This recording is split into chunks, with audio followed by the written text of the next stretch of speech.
সমালোচকদের বুড়ো আঙুল দেখালেন ক্রিস্টিয়ানো রোনালদো। প্রথম ম্যাচের ড্রয়ের পর যারা তার ফর্ম আর দলে থাকা নিয়ে প্রশ্ন তুলে তাদের মাঠেই জবাব দিলেন 41 বছর বয়সী এই মহাতারকা। 2026 ফিফা বিশ্বকাপে অবশেষে সৌরভে পর্তুগাল গ্রুপ কে এর ম্যাচে উজবেকিস্তানকে 5-0 গোলের বন্যায় ভাসালো রবার্তো মার্টিনেজের এই শিষ্যরা। আর এই বিশাল জয়ের নায়ক আর কেউ নন, স্বয়ং ক্রিস্টিয়ানো রোনালদো। টেক্সাসের হিউস্টন স্টেডিয়ামে ম্যাচ শুরু থেকেই উজবেক রক্ষণভাগকে চেপে রাখে পর্তুগাল। ম্যাচের বয়স যখন 6 মিনিট, ডি বক্সের ভেতর থেকে দারুণ এক পাসে বল পেয়ে নিখুঁত ফিনিশিং করে দলকে 1-0 এগিয়ে দেন অধিনায়ক ক্রিস্টিয়ানো রোনালদো।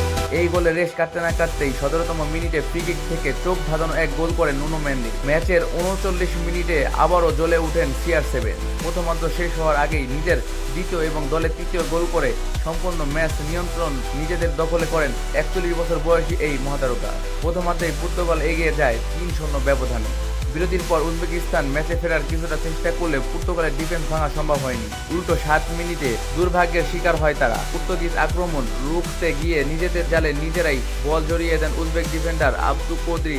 আত্মঘাতী গোলে স্কোর লাইন দাঁড়ায় 4-0। ম্যাচের একদম শেষের দিকে 87 মিনিটে বদলি হিসেবে নামা রাফায়েল লিয়াও উজবেকিস্তান কফিনে শেষ পেরেকটি ঢুকিয়ে দেন। তার দুর্দান্ত গোলে ভর করে 5-0 ব্যবধানে বিশাল জয় পায় পর্তুগিজরা।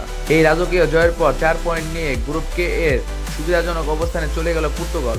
সমালোচকদের বুড়ো আঙুল দেখিয়ে রোনালদোর এই জোড়া গোল নিঃসন্দেহে পর্তুগিজ শিবিরে বাড়তি আত্মবিশ্বাস যোগাবে। পর্তুগালের এই দুর্দান্ত পারফরমেন্স নিয়ে আপনার কি রায়? রোনালদো কি পারবেন পর্তুগালের বিশ্বকাপ নকআউট পর্বে বহুদূর নিয়ে যেতে? আপনার মতামত কমেন্টে জানান। দেখা হচ্ছে পরবর্তী ভিডিওতে।